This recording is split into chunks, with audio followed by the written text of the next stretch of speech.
देखिए, यहाँ हम लोग लड़ने के लिए तो 29 सीट तैयार किए हैं। एनडीए अलायंस में जो सीटें मिलेंगी उसी पर लड़ेंगे। यदि सीटें नहीं मिलती हैं तो फिर हम लोग दूसरा ऑप्शन भी तैयार बना के रखे हैं कि 156 सीटों में हम लोग चुनाव लड़ने के लिए मन बना करके काम कर रहे हैं। मोदी के काशी दौरे के बीच यूपी की बड़ी पार्टी ने अलग होने की दे दी धमकी। एक और जहां पीएम नरेंद्र मोदी उत्तर प्रदेश की वाराणसी में अपने 1 दिवसीय दौरे पर पहुंचे हैं, तो वहीं दूसरी ओर उनके दौरे के बीच ही प्रदेश में मंत्री और सुहेलदेव भारतीय समाज पार्टी के राष्ट्रीय अध्यक्ष ओम प्रकाश राजभर ने बिहार चुनाव को लेकर राजनीतिक हलचल तेज कर दी है। राजभर ने अपने बागी होने के संकेत दे दिए हैं। जी हाँ, उन्होंने स्पष्ट किया है कि अगर बिहार में एनडीए के साथ तालमेल नहीं बन पाया तो वो तीसरा मोर्चा खड़ा करने को तैयार हैं।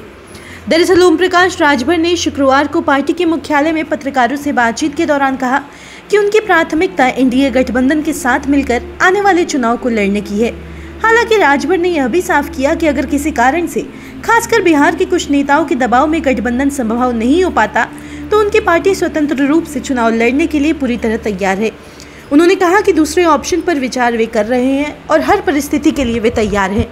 बता दें, इंडिया गठबंधन को लेकर राजभर ने साफ तौर पर कहा कि उनकी पार्टी गठबंधन में शामिल नहीं होने वाली। कुछ पार्टियां इंडिया गठबंधन के बाहर भी काम कर रही है और उन्हीं में से कुछ दलों के साथ हमारी बातचीत जारी है। भाजपा के साथ अगर बात नहीं बन पाई तो एक अलग मोर्चा बनाकर चुनाव लड़ा जाएगा। 156 सीटों पर एक्टिव होकर काम किया जा रहा है।